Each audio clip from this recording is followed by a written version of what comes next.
So this is my kid, this is Mesa. And when she was 7 years old, she came home from school one day, and like I do every single day, I asked her, what'd you do today?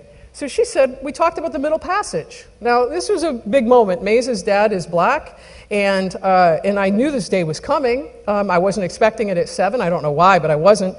Anyway, so I asked her, how do you feel about that? So she proceeded to tell me, and so any of you who are parents will recognize the bingo buzzwords here.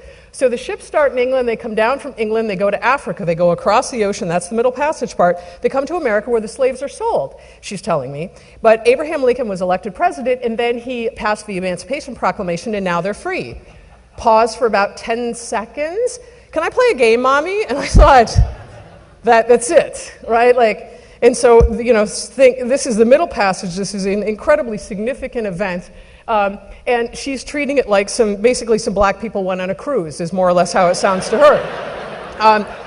And so to me, I wanted more value in this. So when she asked if she could play a game, I said yes. And so I happen to have all of these little pieces. I'm a game designer, so I have this stuff sitting around my house. So I said, yeah, you can play a game. And I give her a bunch of these. And I tell her to paint them in different families. These are pictures of Mesa when she was, God, it still chokes me up seeing these. So she's painting her little families. And then I grab a bunch of them, and I put them on a boat. This was the boat. It was made quickly, obviously. And so the basic gist of it is I grabbed a bunch of families, and she's like, Mommy, but you forgot the pink baby, and you forgot the blue daddy, and you forgot all these other things. And she says, they want to go. And I said, honey, no, they don't want to go. This is the Middle Passage. Nobody wants to go in the Middle Passage. So she gave me a look that only a daughter of a game designer would give a mother.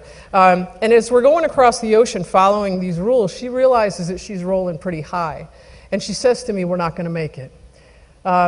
And she realizes, we don't have enough food. And so she asks what to do. And I say, well, we can either, remember she's 7, we can either put some people in the water, or we can hope that they don't get sick and we make it to the other side. And she, just the look on her face came over, and she said, now mind you, this is after a month this is Black History Month, right? After a month, she says to me, did this really happen? And I said, yes. And so she said, so if I came out of the woods, this is her brother and sister, if I came out of the woods, Avalon and Donovan might be gone. Yes. But I'd get to see them in America. No. But what if I saw them? Couldn't we stay together? No. So Daddy could be gone. Yes. And she was fascinated by this, and she started to cry, and I started to cry, and her father started to cry, and now we're all crying. He didn't expect to come home from work to the Middle Passage, but there it goes.